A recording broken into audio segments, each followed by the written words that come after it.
جی ناظرین، میں آپ کی ہوسٹ فوزیہ رفاقت ہوشانہ ٹی کے پروگرام خواتین بائبل میں آپ کو ملواؤں گی ایسی خواتین سے جو اپنی روحانی اور جسمانی زندگی سے اور اپنے پیشن اور پروفیشن سے کر رہی ہیں مسیح یسوع کے نام کو بلند و بالا اور دے رہی ہیں خدا کے نام کو جلال، اور ملوائیں گے بائبل مقدس کی خواتین سے جنہوں نے جذبہ ایمان کے ساتھ جنگ لڑی اور فتح حاصل کی۔ بائبل مقدس کی روح سے زندگی کے اصول و قوانین کو سیکھنے اور جاننے کے لیے دیکھتے رہیں پروگرام خواتین بائبل۔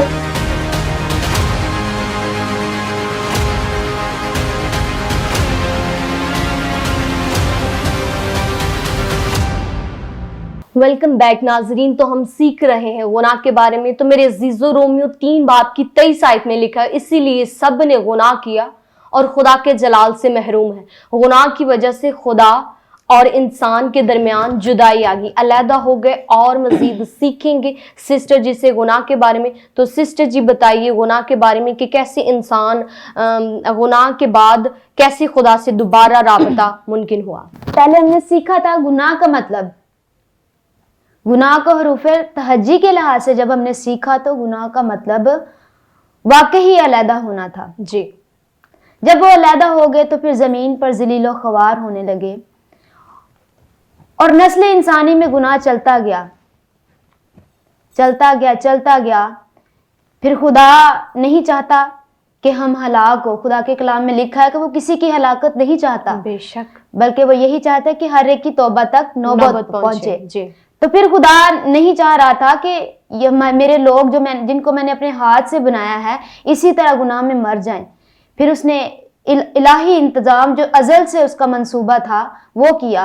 اس نے اپنے پیارے بیٹے کو، جو اس کا اکلوتا بیٹا تھا، جی، اس کو اس دنیا میں بھیجا جی، تاکہ وہ ہمارے گناہوں کے لیے موے۔ جی، جب وہ یسوع مسیح اس دنیا میں آیا تو وہ بے عیب تھا، اس میں کوئی گناہ نہیں تھا، وہ بے گناہ تھا۔ اس نے ہماری خاطر کانٹوں کا تاج پہنا، جو میں نے اور آپ نے تاج پہننا تھا کانٹوں کا، وہ اس نے پہنا۔ جی، جو کوڑے مجھے اور آپ کو لگنے تھے وہ اس نے لگوائے، جی، ہاتھوں پاؤں میں کیل ٹھکوائے، پسلی میں نیزہ کھایا، منہ پر تھوکا گیا۔ اس کے باوجود بھی اتنے ظلم و ستم برداشت کیے، لیکن اف تک نہ کیا، کیونکہ وہ ہمیں بچانا چاہتا تھا۔ بے شک، وہ ہم سے محبت کرتا ہے اور ہم اپنے ہی کاموں کے باعث دور ہوتے چلے جاتے ہیں۔ خدا آج بھی جب بھی ہم گناہ کریں، جب بھی گناہ کر کے آتے ہیں اس کے حضور میں، وہ پھر بھی ہمیں معاف کر دیتا ہے، کیونکہ وہ رحیم ہے۔ وہ نہیں چاہتا بے شک، کہ ہم مر جائیں، وہ چاہتا ہے کہ ہم زندگی پائیں اور کثرت کی زندگی بے شک، پائیں۔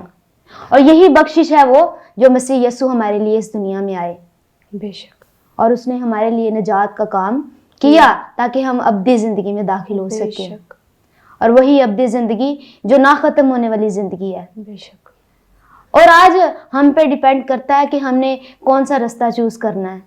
2 رستے ہیں ہمارے پاس، ایک زندگی کی طرف جاتا ہے اور ایک ہلاکت کی طرف جاتا ہے۔ جی، اگر ہم چاہتے ہیں کہ ہم زندگی میں جائیں تو یسوع مسیح نے کہا کہ راہ، حق اور زندگی میں ہوں، کوئی بھی میرے وسیلہ کے بغیر باپ کے پاس نہیں جا سکتا۔